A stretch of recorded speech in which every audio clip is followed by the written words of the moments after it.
केंद्रीय गृहमंत्री अमित शहा यांच्या 19 आणि 20 जून रोजी होणाऱ्या कोल्हापूर दौऱ्याच्या पार्श्वभूमीवर प्रशासनाने तयारीला वेग दिलाय।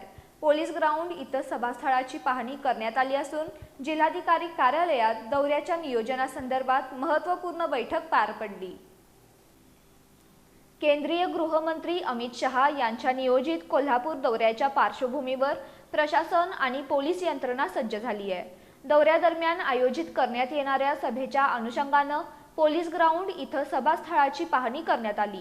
सभास्थळी सुरक्षा व्यवस्था, वाहतूक नियोजन, वाहनतळ, प्रवेश आणि निर्गमन मार्ग तसंच नागरिकांसाठी आवश्यक सुविधांचा आढावा यावेळी घेण्यात आला। त्यानंतर जिल्हाधिकारी कार्यालयात दौऱ्याच्या नियोजनासंदर्भात बैठक पार पडली। बैठकीत विविध विभागांच्या अधिकाऱ्यांनी दौऱ्याच्या तयारीचा आढावा घेत आवश्यक सूचना आणि नियोजनावर चर्चा केली। दौरा यशस्वी आणि सुरळीत पार पाडण्यासाठी प्रशासन, पोलीस विभाग आणि संबंधित यंत्रणा समन्वयाने काम करत असल्याचं यावेळी सांगण्यात आलं।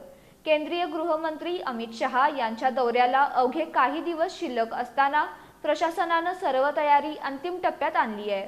सुरक्षा आणि नियोजनाला प्राधान्य देत दौरा यशस्वी करण्यासाठी यंत्रणा युद्धपातळीवर काम करताना दिसतीये।